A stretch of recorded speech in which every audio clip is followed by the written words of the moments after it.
Hello my dear friends, once again welcome to Medicomello. Last time we have discussed upper limb of the orthopedics. This time we are going to discuss lower limb topics.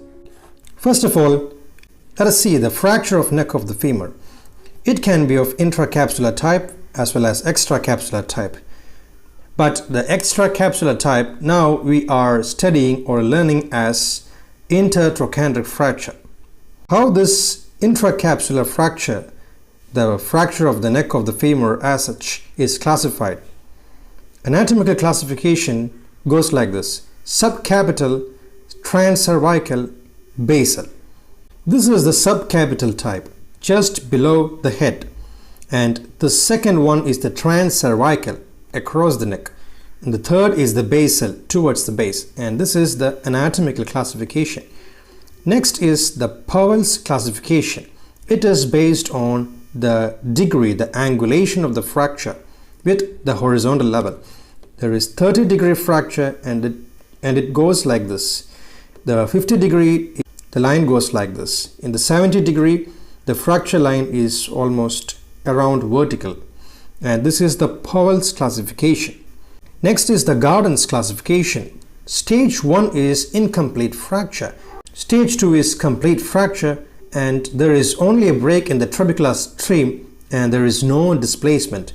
Stage 3, it's a complete fracture and it is partially displaced. Stage 4, it is complete and fully displaced fracture, and this is the Gardner's classification. The mechanism of fracture, mostly due to old age. Why? Because there is high risk of osteoporosis. Even trivial fall can cause in old age, but uncommon in children. The fracture is rarer in children. Diagnosis. We have to note that impacted fracture, the patient may arrive walking with complaints of pain only. On examination, there will be shortening of the leg and externally rotated leg is seen. How we can diagnose that? The patella will be facing outwards and there will be tenderness in the groin and there is painful hip movement. Active SLRT is not possible. What is SLRT? Straight leg raising test. Here we can see this fracture in the neck region, and this is the normal side. Radiological features. The lesser trochanter is more prominently seen. Why? Because of external rotation. Let us see. This is the lesser trochanter and it is more prominently seen in this fracture as it is externally rotated. While comparing with this, the opposite side, it is less prominent here. So this is the lesser trochanter, more prominently seen. Second is the break in the medial cortex of the neck that we have seen. And there is break in the trabecular stream and there will be a break in the Shenton's line. There is a break in the trabecular stream and there is a break in this Shenton's line. This is the continuous Shenton's line. Whereas it is broken here. See?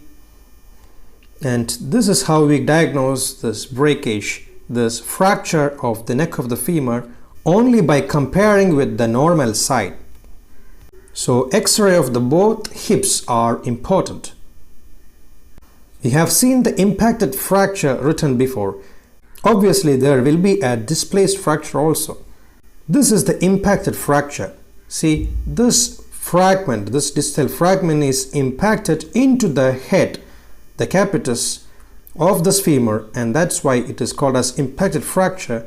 So the patient has got less pain and the deformity is also lesser, and the patient is able to walk and comes walking to the OPD.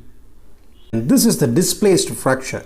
See, this fragment, this distal fragment is displaced. Regarding the treatment, it is very difficult to treat. Why? Because the blood supply is distal to the proximal, so there is high risk of necrosis of the head of the femur. See, this is the blood supply of this head of the femur. If the fracture is coming like this, if it occurs like this, then the blood supply from this deep femoral artery, profunda femoris, that supply is distal to the proximal side. So if it is cut like this, the head won't get the blood supply from the distal to the proximal, and as a result, the head may undergo necrosis. There is only a small foveolar artery is present in the proximal part, and that is insufficient to supply the whole head. And that causes its difficulty in treatment and difficulty to achieve the reduction and maintain it, because the proximal fragment is small. Yes, the proximal fragment is just the head only. So it is very difficult to achieve the reduction and maintain the proximity, the approximation. Regarding the impacted fracture, conservatively we can manage. If in case of children, we can use a hip spica, and that we can see later. In adults, Thomas splint can be used. In case of displaced fracture, if the patient is more than 60 years of age, hip replacement with prosthesis is the only way. Because of higher risk of necrosis of the head of the femur, we usually prefer the hip replacement surgery with this prosthesis. In other patients, we can have an internal fixation with implants. Multiple cancellous screws are most commonly used. These are the multiple cancellous screws, and these are being put and approximating this fragment. Other possibility is dynamic hip screws, DHS. This is the dynamic hip screw. It is fixed with screws to the shaft of the femur, and it goes like this in the neck. There are some other procedures which are used in non-union, malunion or delayed union. There are McMurray's osteotomy, Mayer's procedure, and hemiarthroplasty that we can see now. This is the McMurray's osteotomy. Oblique osteotomy at the intertrochanteric region. This is the intertrochanteric region, and we are cutting the bone, that is osteotomy, and it is obliquely cut. The medially upwards from the base of the greater trochanter to just above the lesser trochanter. This is the medial side. It is going medially upwards from the base of this greater trochanter to just above this lesser trochanter. We are pulling this distal fragment, moving it more medially, so that the shearing force is converted to compression force. Directly the weight of the body acts in this line, and that converts the shearing force to the compressive force. It acts as a compression, and that helps in easy approximation and more faster recovery. Now the weight is along the straight line here. It helps in easy healing. Then it is fixed with internal fixation with plates and screws or external support like hip spica. And this is the McMurray's osteotomy. Osteotomy means cutting the bone. Next is the Mayer's procedure. The fracture is reduced by exposing from the behind, and it is fixed by multiple screws with vascularized muscle pedicle bone graft, which is being taken from the femoral attachment of quadratus femoris. This is the vascularized muscle pedicle with a bone graft. So this supplies the blood to this region, and this part is taken from the femoral attachment of the quadratus femoris. This is done at a fracture of late presentation with non-union, or if there is significant comminution at the fracture site. So with the cancellous screws, we are fixing this, and this bone graft, which are vascularized with the muscle pedicle, helps in faster healing. And this is the Mayer's procedure. Complications of this fracture. First complication is the non-union. How we treat it? Neck reconstruction procedures. The ends are freshened, and the fracture is stabilized with multiple screws and muscle pedicle grafts that we have seen before. Other choice is Powell's osteotomy. What we are doing? Valgus osteotomy at the level of lesser trochanter. This is the level of the lesser trochanter. Valgus osteotomy is done, which means the laterally based wedge of the bone is removed. This part is lateral base, and this bone part is being cut. And what happens? So there is a valgus tilt in the distal fragment. Why we are doing it? Again, we convert the shearing force into compressive force, and this is fixed by a double angle blade plate. This is the double angled blade plate, and we can also use a nail inside this. The other complications are avascular necrosis. Why? Because the blood supply is from the distal to the proximal, so it is being cut in a fracture. And the other complication is osteoarthritis. The next topic is intertrochanteric fracture, which is the fracture between the trochanter, which is the extra-articular fracture of the neck of the femur. It is more commonly in elderly. How it is happening? By sideways fall or blow over the greater trochanter. Mostly it is comminuted and displaced. How we diagnose it? The clinical features are there will be swelling in the hip region, there will be short limb, the distal fragment is externally rotated, and there is high tenderness. All these features are more prominent than the simple fracture of the neck of the femur. Radiologically, how we diagnose? The presence of comminution is seen, very highly externally rotated, and there is avulsion of the lesser trochanter. This is the intertrochanteric fracture. See, this is the region between the trochanter, and the fracture goes like this. So all the features are very much prominent, that whether it is displaced or in case of external rotation, everything is more prominent. See, this is the more prominently lesser trochanter is seen. How we treat? It unites readily, but the problem is very high risk of malunion. So conservatively managing, we have to give Russell's traction or any skeletal traction with Thomas splint. Why? Because there is high chance of malunion, and there will be shortening of the limb also as a complication. So proper traction and proper approximation is required. This is the Russell's traction. The traction is given in this way using pulleys and the wires, and here a weight has been added down, so it pulls down like this. This is the Russell's traction. The operative procedures are internal fixation with DHS, dynamic hip screw, and proximal femoral nailing. It is preferred in old age. External fixation is also done for those unfit for major surgeries. This is the proximal femoral nailing with a dynamic hip screw. There is mobility in this way, and this is the best treatment, best operative procedure for this intertrochanteric fracture. What are the complications? Malunion. Always they unite, but the problem is there is high risk of malunion. Why? Because there is a very high pull of this muscles attached distally, and there is high displacement and external rotation. There is osteoarthritis possibility. Next is the fracture of the shaft of the femur. The mechanism of fracture is severe violence. The displacement, the proximal fragment is flexed, abduction seen, external rotation is also seen. The distal fragment, adduction is seen as adductors of the thigh are attached.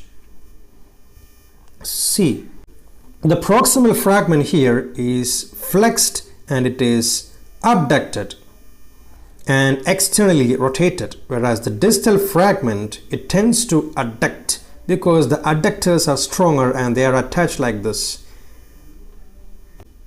What about the diagnosis? There will be pain, swelling, deformity, and abnormal mobility at the fracture site. Radiological evidence. The whole femur with the X-ray of the pelvis has to be taken, and it is more evidently seen in the radiology. Treatment. Conservative management. Traction we can give with Thomas splint and hip spica, 1.5 hip spica. This is the hip spica. This limb is the fracture site, and the other half is also being put to restrict the mobility. This is the hip spica. Operative management, closed method and open method can be approached. We are using intramedullary nail, femoral nail, and that is the open nailing and closed nailing. Two methods are possible, and also plating can be done. This is the intramedullary nailing or the intramedullary femoral nailing. The fracture is the site. Other possibility is plating with or without compression. This is the plating, and this is multiple screws which are attached or screwed inside, and this is the fracture site. See, this is the fracture site, and this is the plating. In children, that is mostly in birth to 2 years, gallows traction is the method of reduction. Here, this is the gallows traction. The leg is hanged vertically with the flexion of 90 degree at the hips, and the hip is lifted from the floor. Why? We are giving a traction or pull above this way, and while lifting the hip from the floor, the weight of the leg is acting downwards due to gravity, and that helps, that provides this traction. And this is the gallows traction, and it is used in children less than 2 years. From 2 years to 16 years, we manage conservatively, like we have discussed before, and all adults also, and in elderly people, operative procedures are being done. There can be 2 complications, early complications and late complications. Early complications can be fat embolism, there can be shock due to blood loss, there can be injury to the nerves and arteries like femoral artery injury, sciatic nerve injury, and there can be infection also. Which are the late complications? Delayed union, malunion, non-union, and there can be knee stiffness. And this is all about the fracture of the shaft of the femur. Next topic is posterior dislocation of the hip. It is associated with chip fracture of the posterior lip of the acetabulum, and it is mostly seen in dashboard injuries, dashboard fracture. How it is occurring? Mechanism. At hip flexion, if there is violence along the shaft of the femur, it is most commonly at the dashboard injury. In the dashboard fracture, the violence is occurring along the shaft, and the hips are flexed. The upper body tends to go forward, whereas the lower part, the dashboard, hits and goes behind, and thus there is displacement in this region, in the proximal region, that's the head region, and thus it dislocates backwards. It needs a moderately severe force to displace it, and during this displacement, the posterior lip of the acetabulum tends to get fractured, and that is the chip fracture. Diagnosis. Clinical features: there will be deformity, flexion, adduction, and internal rotation. There will be pain and swelling. Radiological evidence: femoral head is out of the acetabulum. See, the femoral head is out of this acetabulum, and there will be loss of this or break of this Shenton's line. There is break in the Shenton's line, and the lesser trochanter is not seen. Why? Due to internal rotation, the lesser trochanter is not seen. This is the lesser trochanter in the opposite femur head, and it may or may not be associated with the fracture of the posterior lip of the acetabulum. Here it is not seen. Treatment: it is an emergency as there is a higher risk of avascularity. In most cases, we have to do a manipulation under general anesthesia. The technique of manipulation: the hip and the knee must be flexed at 90 degree with the patient on the floor supine under general anesthesia. Here the knee and the hip both are at 90 degree, and pull axially, and we hear a sound of reduction. We are giving a force downward, and upward force in this axis we are giving, and that pulls the head from the posterior dislocated part, and then the leg is in light traction with the hip abduction for around 3 weeks, and that is the maintenance of this traction. Complications can be injury to the sciatic nerve, there can be avascular necrosis, there can be osteoarthritis, and also myositis ossificans. This is all about posterior dislocation of the hip. Next simple topic is Paget's disease, or otherwise known as osteitis deformans. It is the progressive tendency for one or more bones to bend and later on get thickened, and it can also be spongy. It is most commonly seen at tibia. Why it is occurring? The defect is in the osteoclast functioning. There is irregular bone reabsorption and increased bone turnover. Due to this osteoclastic function, bone is absorbed irregularly, and later on it becomes dense and hard. clinical features, there is a dull pain and there will be bowing and thickening of the affected bone. This is the X-ray showing this Paget's disease. Initially it was spongy and more vascular, so it tends to bend, and later thickened and occurs this bowing. What is seen in the X-ray? Multiple lytic lesions with interspread new bone formation is seen. These are the multiple lytic lesions, and new bone formation are this white colored areas. Very opaque areas are the new bone formation. On these shadows are the lytic areas. What is seen in the bone scan? Increased uptake. Why? Because there is increased vascularity. Biochemical finding, serum alkaline phosphatase is very raised. Complication is very high chance of pathological fractures and also malignant transformation of this disease. The treatment what we have to give calcitonin and bisphosphonates are other options. And this is the Paget's disease. Next is the Perthes disease or coxa plana or pseudocoxalgia. The thing is, it is osteochondritis, inflammation of bone and the cartilage of the epiphysis of the femoral head. So as a result, the head becomes partially or wholly avascular and deformed due to recurrent episodes of ischemia in the susceptible age group, along with the precipitation by the multiple episodes of synovitis. This is the Perthes disease. This head is undergoing avascular necrosis. There are 3 clinical stages which are usually ill-defined, but still the first stage is the stage of synovitis, secondly the stage of trabecular necrosis, and thirdly the stage of healing. On radiological examination, we will see the collapse and sclerosis of the epiphysis of the femoral head, and the joint space is also increased.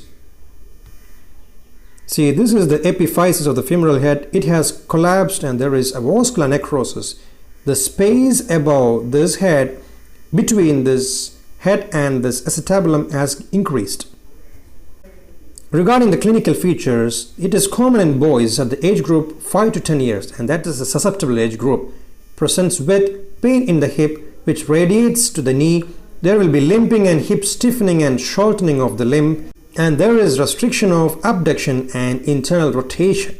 In the bone scan, there is reduced uptake. Why it is reduced uptake? Because it is avascular. Regarding the treatment, preventing the misshapening of the head is the sole important management. The head required to be kept in the acetabulum itself during revascularization, and that is known as the head containment. And for this treatment, we can do a conservative as well as an operative management. In conservative management, plaster and splint can be used. In operative, containment osteotomy is the possibility. And this is the Perthes disease or the coxa plana. Next topic is the meniscal injuries of the knee. The mechanism is twisting of the knee joint at a semi-flexed knee. That causes this meniscal tears. The medial meniscus is more torn as it is more fixed. We must know something about its pathoanatomy. It is an avascular structure, so it doesn't heal. Untreated, it can cause osteoarthritis also. The types of this meniscal tears are, the most common type is bucket handle type. See, the meniscus, this part is torn and it moves like this. And this is the bucket handle type. Second type is longitudinal tear. This is the tear longitudinally seen. Third one is the tear in the posterior horn. This is the posterior horn and that is the tear. Fourthly, the anterior horn is torn and it is seen like this. Finally, the radial tear is this one. It is torn radially, and these are the 5 types of meniscal tears. Let's look out into the clinical features of these meniscal tears. Recurrent episodes of pain and locking are seen. What is locking? The knee joint remain at 10 degree of flexion and we cannot extend it beyond, and it gets locked like this, and that is the locking. Sudden jerk while walking is noticed and there is a swelling also. Some of the examination findings can also confirm it. we can do a McMurray's test. How it is done? The patient is lying supine and the knee is flexed fully with the leg in the abduction. This is the McMurray's test. Here, first of all, the knee is flexed like this and we are abducting the hip joint. The whole leg is being abducted. And next, we rotate it externally. So external rotation of the foot is done. After that, joint is extended slowly. While doing it, there will be pain or click which is heard or felt in this knee joint. After external rotation, we are trying to extend this knee joint and that causes a pain or click felt in the examiner's hand. And that is suggestive of this meniscal tear. While at the pain, the knee joint, if it is more flexed, it means the tear is more posteriorly. Next test is Apley's grinding test. The patient is now at prone position, knee at 90-degree flexion, and we are giving a compression force and a grinding movement is done, and that generates the pain. This is the Apley's grinding test. The patient is at the prone position with the knee joint in the 90-degree flexion and the compressive force is given downwards and we are rotating it medially as well as laterally. And this is the grinding force, the grinding test. If the pain is seen on lateral rotation, then it is a medial meniscus tear. If the pain is on the medial rotation, then it is a lateral meniscus tear. And this is the Apley's grinding test. Radiologically, we can use X-rays or MRIs. Arthrography can be done, which are X-rays with dye injection to the knee. And arthroscopy is an endoscopy done at the joint. And these are the confirmatory diagnostic procedures. And what are the treatment? In case of an acute meniscal tear and if the knee joint is locked, we have to manipulate it under general anesthesia and we are immobilizing the knee joint. Chronic meniscal tear, nowadays arthroscopic surgeries are done, suturing the salvageable meniscus, or we can either remove the displaced torn fragments also. And we maximum try to preserve the meniscus. This is all about the meniscal injuries.